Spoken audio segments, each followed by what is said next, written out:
Subsídios. Lições Bíblicas Adultos. Meus queridos irmãos, eu quero cumprimentar a todos com a paz do Senhor Jesus. Nós estamos aqui no canal Rascunho DVD. Você está passando por aqui. Se é pela primeira vez, se inscreva no nosso canal. A finalidade do canal é ajudar a comentar as aulas das classes de adultos e de jovens da CPAD, Lições Bíblicas da CPAD, Casa Publicadora das Assembleias de Deus. Nós estamos numa temática muito interessante, não é? Estamos estudando na classe dos adultos a carreira que nos está proposta, não é? E nesta oportunidade, a lição de número 2, lição de número 11, 11, não é? Já estamos caminhando para o final, não é? Essa lição será ministrada no próximo dia 16. E o meu intuito aqui é dar um subsídio também para os irmãos, tá certo? Nós vamos estudar um pouco sobre essa doutrina bíblica. O inferno é uma doutrina bíblica, tá? E assim sucessivamente. Então, no texto áureo da nossa lição, o tema da lição é a realidade bíblica do inferno. E o texto áureo nos diz assim: então irá também aos que estiverem à esquerda, e direi, e que estiver à esquerda, e apartai-vos de mim, malditos, para o fogo eterno preparado para o diabo e teus anjos. Né? Mateus capítulo 25, versículo de número 41. O inferno, a verdade prática nos diz, o inferno é um lugar real de dor, agonia e desespero. Sua realidade é um alerta para nós ao longo da nossa jornada. Né? Nós temos aqui os 3 tópicos, como de praxe, né? Nós temos a introdução, mas o tópico de número 1 nos fala sobre o pensamento humano a respeito do inferno. O tópico de número 2 nos apresenta como a palavra inferno aparece no Antigo Testamento, na Bíblia, aliás, no Antigo e Novo Testamento, obviamente. E nós vamos ver aqui o tópico de número 3, a doutrina bíblica do inferno, ok? Nós estamos gratos a Deus, a lição já está terminando, né? E para trabalhar essa questão, que o comentarista colocou muito bem aqui, nós trabalhamos, procurei pautar a aula baseada na lição e também nesses conceitos humanos que eles querem, filosóficos, que eles querem tentar desconfigurar o que está escrito na Sacra Santa Palavra de Deus. Né? O inferno é um dos assuntos principais do Novo Testamento. Jesus ele ensinou mais a respeito do inferno do que do céu, certo? Ele também ensinou mais sobre o inferno do que o apóstolo Paulo. Por isso, nessa lição, estudaremos a doutrina bíblica do inferno e situaremos a resistência atual de muitos em relação a essa doutrina e veremos as principais palavras que traduzem inferno e mostraremos que negar essa doutrina bíblica significa negar todo o cristianismo bíblico, certo? Então nós preparamos aqui uma aula contento, né?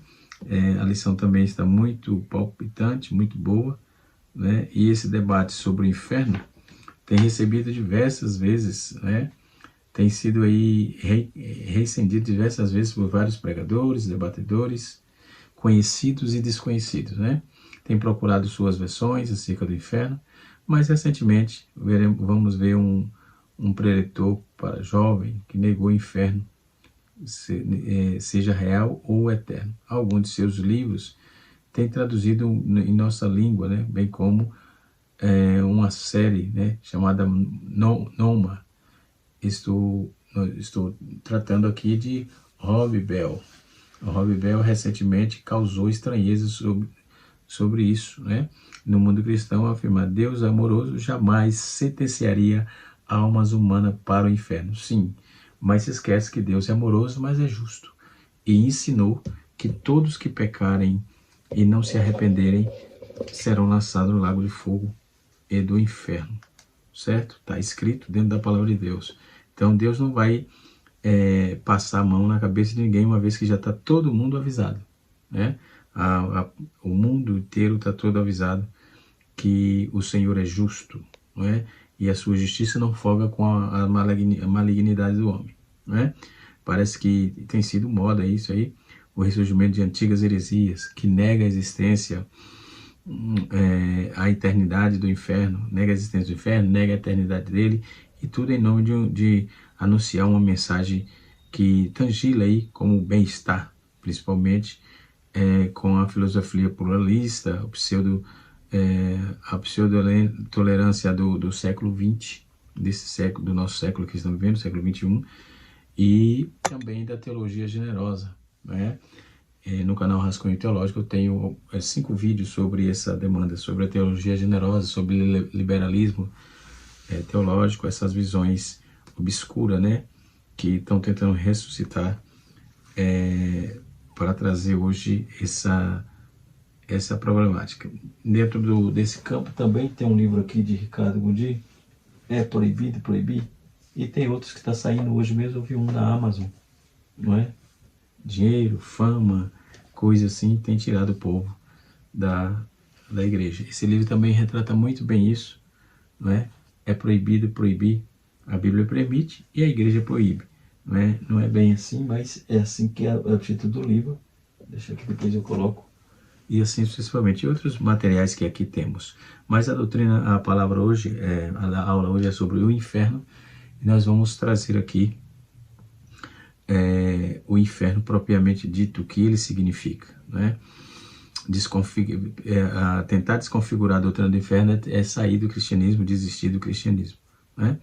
A fim de transmitir a imagem de pastores e pregadores, por exemplo, contemporâneos, tolerantes, a bona fide, né?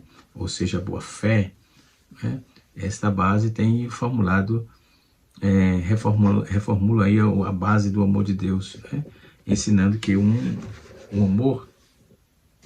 Deus de amor não lançaria ninguém, ou não lançará ninguém no inferno. Será isso mesmo? Nós vamos ver, né, na nossa lição, certo? No texto nós vamos observar que Jesus alertou sobre esse terrível lugar. Jesus não disse que era um estado de espírito, como alguns querem dizer, alguns pregadores modernos, adocicado e mordido pela heresia. Na verdade, nesta exposição, nós vamos observar que o comentarista foi muito feliz quando colocou aqui, né? Então veremos o que a Bíblia diz, e que esse lugar é tangível, é um lugar terrível e é um lugar existente. Algumas objeções levantadas por aqueles que negam o caráter eterno da punição. Então rogamos ao Senhor que tenha cuidado, que cuide, que conceda compaixão a esses indivíduos, né? Então nós vamos observar quais são as posições bíblicas que temos. Nós vamos oferecer agora, não é? Essa questão. Mas as opções oferecidas para o destino final são bíblicas? Não, parece uma boa opção. Alguns passam a eternidade em sofrimento, isto é, deduz a palavra inferno e das expressões usadas por Jesus de tormento e sofrimento. No entanto, tem se oferecido outras opções, como sobre o destino eterno dos homens, né? Então vamos avaliar aí nessa questão, pois elas respondem as perguntas que conosco, que acontece conosco quando morreremos. A seguir vamos observar o que o texto vai dizer, né? Por exemplo, a encarnação, essas opções que são oferecidas para o juízo, para o destino final. Uma das opções oferecidas é a encarnação. Tem sido uma visão mais popular do que os que ensinam essa concepção. Diz que em termos múltiplas, né, sucessivas vidas, nós temos múltiplas sucessivas vidas. No túmulo, Allan Kardec tem o seguinte lema: nascer, morrer, renascer, progredir sempre. Esta é a lei. As Escrituras não ensinam a reencarnação. Antes, ela diz assim: aos homens está ordenado morrer uma vez, vindo depois disso o juízo. Hebreus 9, 7. Não é o que está escrito no túmulo de Allan Kardec. Nascer, morrer, renascer e progredir sempre. Essa frase não vai existir, esquece. Existe a frase, mas não existe o fato, né? Depois nós temos o materialista, que também é chamado de naturalista, que é esse grupo. Embora menor, tem uma forte expressão. Eles nos dizem que não temos alma e que somos apenas corpo, e que ao morrer deixaremos de existir, tomando as escrituras como autoritativas. Encontramos aí o Senhor Jesus dizendo: não temais aos que matam o corpo e não podem matar a alma. Temei antes aquele que pode fazer perecer no inferno a alma e o corpo. Está escrito, Mateus capítulo 10, versículo 28. Portanto, realidade nua e crua e desnudada do inferno. Aí nós temos também o universalismo, que alguns contemporâneos têm adotado essa versão. Entre eles nós vamos ver, como eu já citei no início do áudio, o Rob Bell, por exemplo, é também a teoria exposta no livro de Cabana, de William Jung, né, da editora Sintaxe. Inclusive esse livro vendeu muito, né? Tinha até um aqui, eu não sei o que foi feito. Eu li algumas páginas para tirar algumas observações que tinha ali, mas acabei não dando sequência. Eu tinha esse material aqui. Até ganhei, né? E como a gente trabalha na área do ensino, e minha matéria sempre é heresiologia, eu precisei usar para tirar algumas coisas que lá tinha, né? Ou que lá tem. Eles ensinam esses universalistas ensinam que no final todos que estão no inferno serão salvos. O inferno será esvaziado. Por pensarem todas as religiões conduz a Deus. Entendem então que todas as pessoas serão salvas. Porém, não é isso que diz a Bíblia, né? O que Jesus disse. Jesus ensinou, na verdade, a própria morte. Jesus Cristo que ensinou. Ele disse, na verdade, a própria morte de Jesus é um sinal, né? Apenas alguns serão salvos, né? Está escrito em Mateus capítulo 20, verso 2, né? E Marcos capítulo de número 10, versículo 45 também. Ele disse em Isaías, que está ecoando em Paulo, em Romanos também está escrito, né? Romanos capítulo 9, verso 27. Também Isaías clama acerca de Israel: ainda o número de filhos de Israel sejam como a areia do mar e remanescente, e que será salvo. Depois nós temos outra alternativa. Já falei de quatro alternativas. Tem o purgatório, é uma doutrina esposada aí pelo romanismo, né? O catolicismo romano. De fato, é não ser o livro apócrifo de Macabeus, que inclusive tenho aqui na Bíblia Tebe, tenho também a Bíblia de Jerusalém, né? E outras também não conhecem tal doutrina, né? Macabeus, 2 Macabeus 12, 46, a Escritura não reconhece a tal doutrina que ela ensina. Ou seja, ouçamos o que diz o catolicismo humano. Os que morrem na graça e na amizade de Deus não serão completamente purificados, embora tenha garantia a sua salvação eterna. Passam após a morte por uma purificação a fim de obterem a santidade necessária para entrarem na alegria do céu. O catecismo deles ensina isso, né? Depois temos outra opção, né? O aniquilacionismo. É uma crença em que os incrédulos não irão sofrer eternamente no inferno, mas que após alguns tempos serão extintos e deixarão de existir. Embora homens de Deus, como John Stott, tenha crido nessa doutrina, à luz das Escrituras e da história da Igreja, como registrada nas confissões e posições cristãs, tem sido que os ímpios sofrerão eternamente no inferno. Ouça o que diz a Bíblia, como está escrito: o diabo que os enganava foi lançado no lago de fogo e enxofre, aonde está a besta e o falso profeta, e o dia e de noite serão atormentados para sempre. Apocalipse 20, verso 10, e Apocalipse 14, verso 9 e 11, e Apocalipse 19, versículo 20. Né? Mas o que diz a Bíblia sobre isso? Né? 3 vezes Jesus adverte no texto aos discípulos, dizendo assim: melhor para ti entrares no reino dos céus, aleijado, coxo, ou ires para o inferno. né? Veja o que está escrito dentro da palavra de Deus. Cada advertência de Jesus também acrescenta, né? Sobre o inferno, fogo nunca se apaga, né? Ou seja, é inextinguível. Ele repete isso 2 vezes em seguida, seguida de outro qualitativo, onde o seu bicho não morre, não é? Que descrição terrível vindo da boca de Jesus, né? Mas está escrito, né? Isaías 66, 24, que diz assim: serão os eleitos e verão os cadáveres dos homens que prevaricaram contra mim, porque o seu verme nunca morrerá, nem o seu fogo nunca se apagará, e serão ambos um horror a toda a carne. O inferno é sim um lugar real, é um fato, tá? Diante das palavras de Jesus e também de Isaías, vamos ver, o inferno é um lugar real. Jesus disse que as pessoas vão para o inferno, né? O verbo aqui indica que deslocar-se, separar-se, né? Então, dentro do contexto, usa-se como a preposição eis, né? E o substantivo de tengraman, que dá a construção gramatical, que dá a noção especial. Desse modo, Jesus quer dizer que alguém é separado para dentro da Geena, ou Geena, que também, mas era o que era Geena? Traduzido para o inferno, né?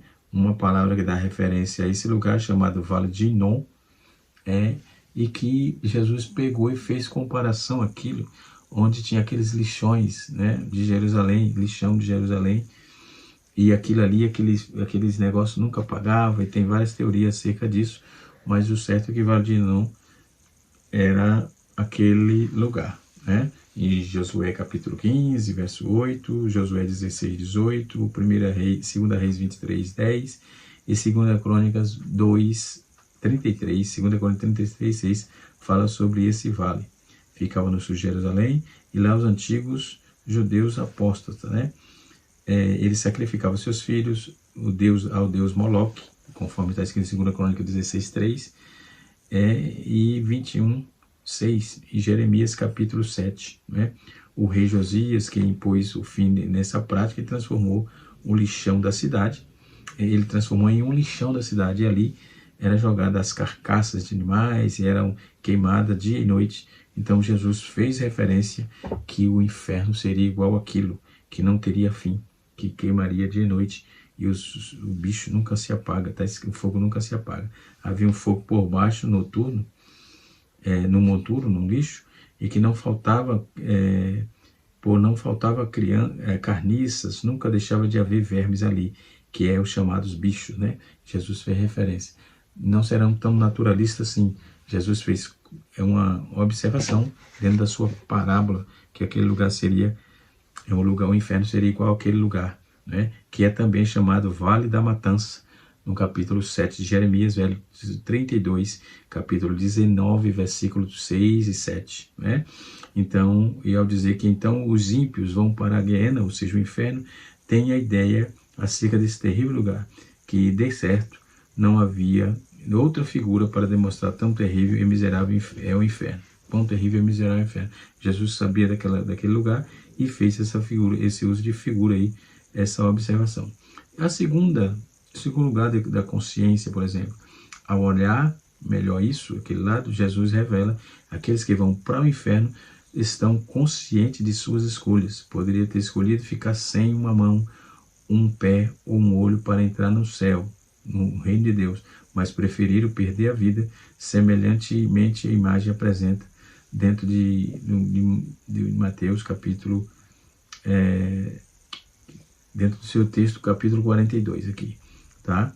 Então, nós podemos ver também, em terceiro lugar, Jesus é um lugar permanente de sofrimento.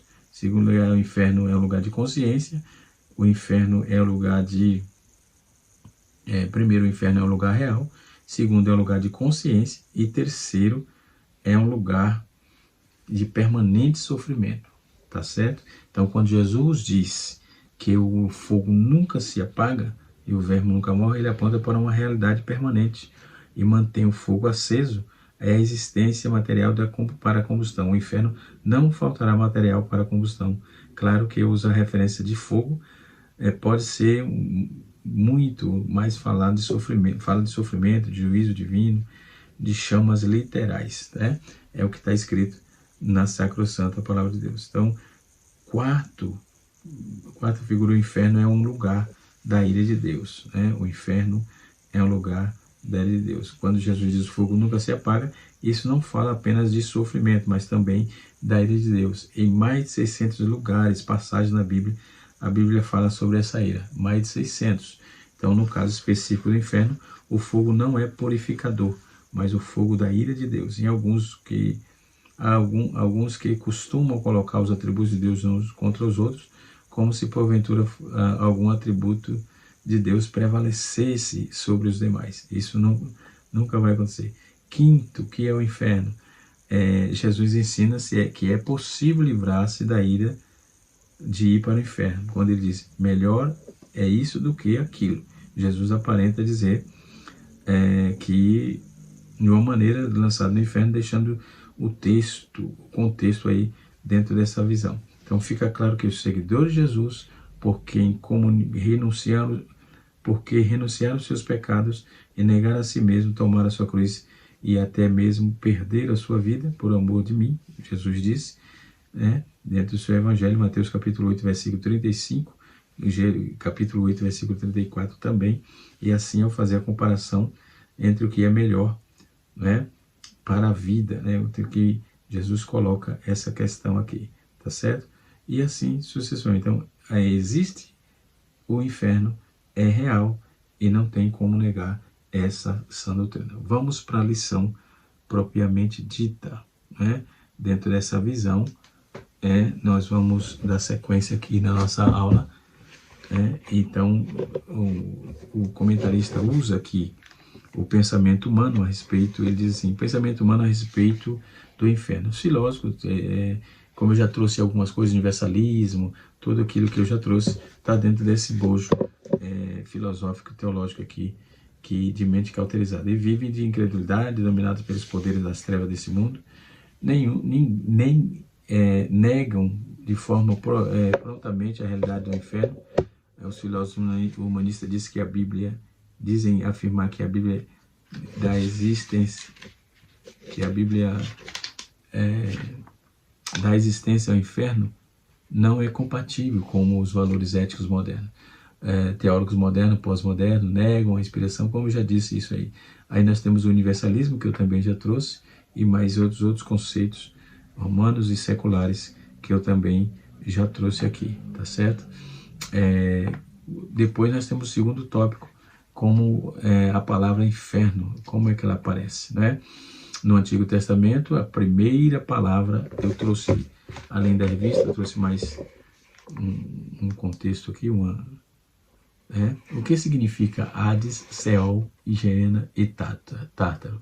Geena e Tártaro não são palavras, aliás, que aparecem na Bíblia, com diferentes significados, né? E a depender do seu contexto, mas do modo como elas são traduzidas, muitas vezes, causa dúvida entre os cristãos. Tais dúvidas, no decorrer do fato de que, em muitos casos, por exemplo, a Bíblia traduz esses 4 termos em nossas versões da Bíblia, o inferno. Nesse estudo bíblico, conheceremos aí o significado e aplicação de cada palavra dessa, né? O que significa Seol ou Sheol?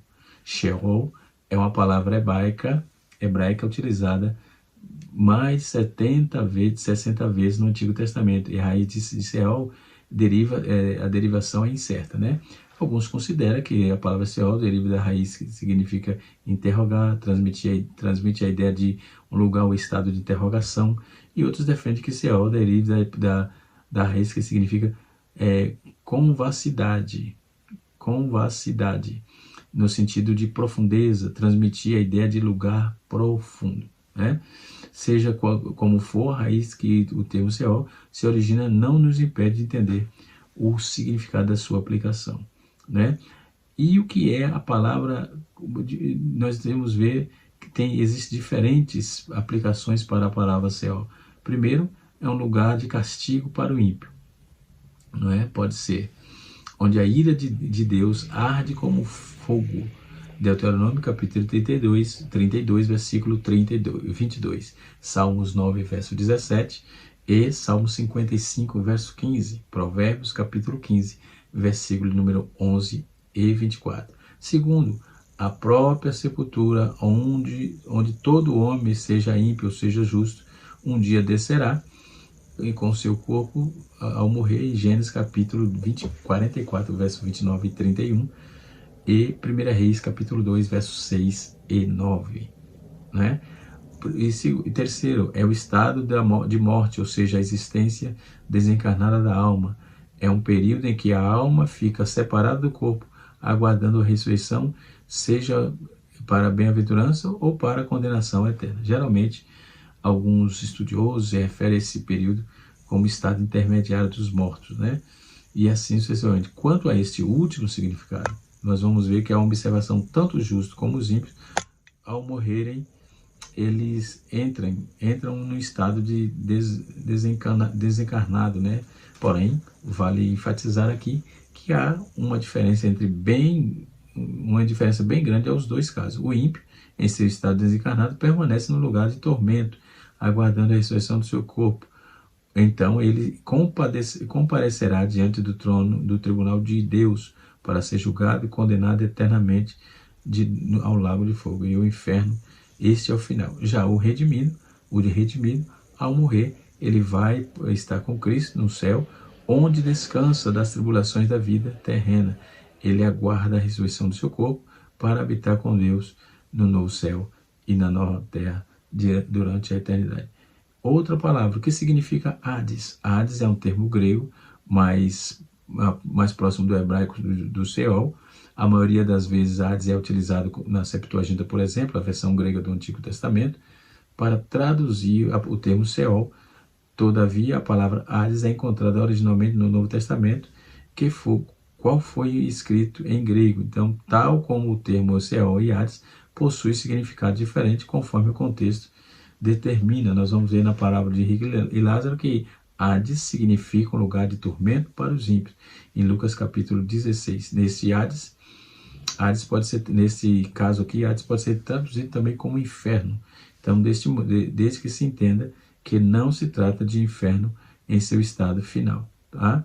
E assim sucessivamente. Então, também vale ressaltar que Hades, na Bíblia, nunca significa mundo inferior ou subterrâneo. Não, nunca significa isso, devido às duas alas, né? Para o justo e os outros para os ímpios. Então, mesmo o ímpio também serve para o hebraico. Esse tipo de pensamento tem origem na mitologia grega, né?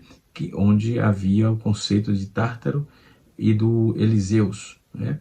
Esse conceito acabou sendo incorporado em algumas matérias literárias apócrifas judaicas, né? Que não encontra-se base alguma na Bíblia, né? As diferentes aplicações de Sheol nós vamos ver em Mateus 11, 23, Lucas 10, 15, não é? E assim sucessivamente, Atos capítulo 2, versículo 22 a 31, e assim vamos nós. Depois nós temos Geena, ou Geena, como podemos chamar. A palavra Geena é usada 12 vezes originalmente no Novo Testamento. Geena é uma adaptação grega da palavra hebraica Gehinnom, que quer dizer Vale de Inom, ou seja, o Vale de Inom era uma terra ao lado sul de Jerusalém, como eu já falei disso aqui, né? Nesse local ficava um altar onde eram celebradas oferendas humanas e ao deus Moloque, né? Conforme também já disse, os reis ímpios Acais, Manassés, por exemplo, ofereceram seus filhos a sacrifício ali, conforme está registrado em 2 Crônicas, capítulo 28, versículo 3 e versículo 33, né? E assim sucessivamente. Então, quando vamos ver esse Geena, sempre significa inferno. Todas as vezes, todas as 12 ocorrências no Novo Testamento, Geena sempre significa inferno, não é? E Tiago 3,6, ele ainda fala sobre, com base nessa passagem, fica claro que Geena designa um lugar onde os ímpios serão condenados ao tormento eterno, não é? E depois nós temos a palavra Tártaro. Mas o que significa Tártaro? Em 2 Pedro, capítulo 2, no seu versículo 4, lê uma expressão assim, lançando-o no inferno. Traduzido do original grego, lança-o no tártaro. Ou seja, esta é a única passagem onde aparece grego tártaro. E nela o apóstolo tomou emprestado a palavra para a palavra inferno na mitologia grega. Para os gregos, Tártaro era um lugar inferior ao mundo dos mortos. Ele servia como habitação dos perversos, né?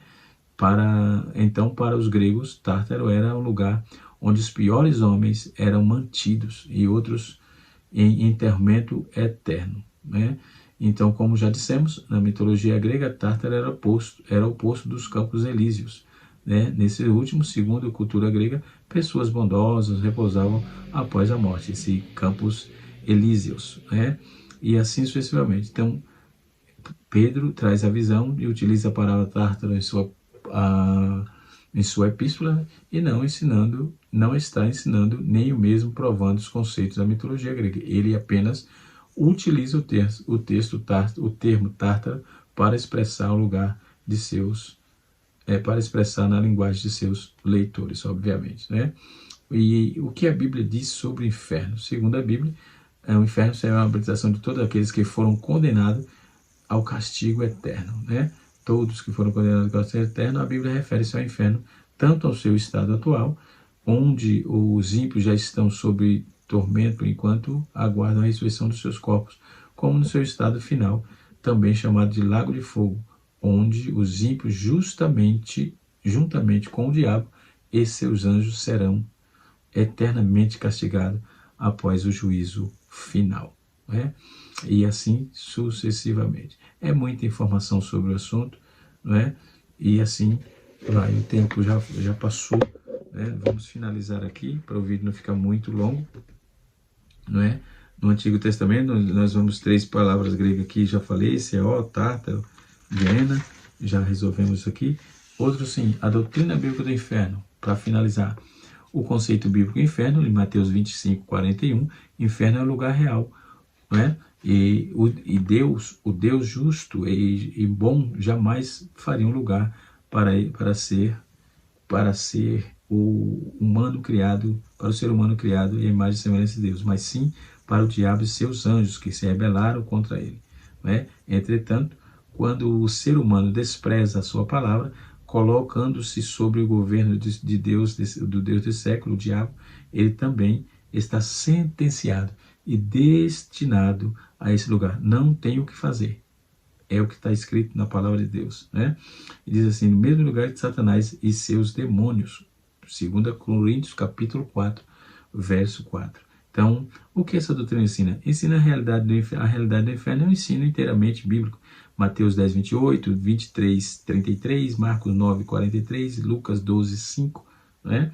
E descrito como um lugar de tristeza, de vergonha, de dor, de extrema agonia, isso porque o ser humano irá para o inferno de maneira integral, corpo e alma, e assim de acordo com o vasto ensino, né, do Novo Testamento, todas as pessoas que desprezam o Senhor Jesus como Salvador, em suas vidas passarão a eternidade totalmente separadas de Deus, né? Então o inferno precisa ser pregado, precisa ser preconizado, assim como é pregada a salvação, precisa ser pregado também o inferno, para que o povo entenda para onde irão os ímpios e os pecadores que não se arrependem de jeito nenhum. É um castigo que será eterno. Em diversas passagens nós vamos ver isso aí, que é um fogo inextinguível. Mateus 3, 12, Marcos 9, 43 e 48, a fornalha acesa que está em Mateus 13, 42, 50, as trevas que é Mateus 8, 12, fogo eterno, Mateus 25, 41, lago de fogo, Apocalipse 19, Apocalipse 20, Apocalipse 19, 20, Apocalipse 20, versículo 10, 14 e 15. Então esse é o castigo eterno que se configura como uma penalidade aos que se rebelam contra Deus. É isso? E assim sucessivamente. Chegamos ao final da nossa lição de hoje. Que Deus em Cristo nos abençoe, que o poder de Deus e a graça do Senhor Jesus nos alcance. No nome de Jesus, que nos livre, já nos livrou desse lugar horrendo, terrível e deplorável, né? Que Deus nos guarde e nos ajude no nome do Senhor Jesus. É um assunto vasto, tem muita coisa para se ensinar dentro dessa temática. Deus abençoe a todos no nome de Jesus, né?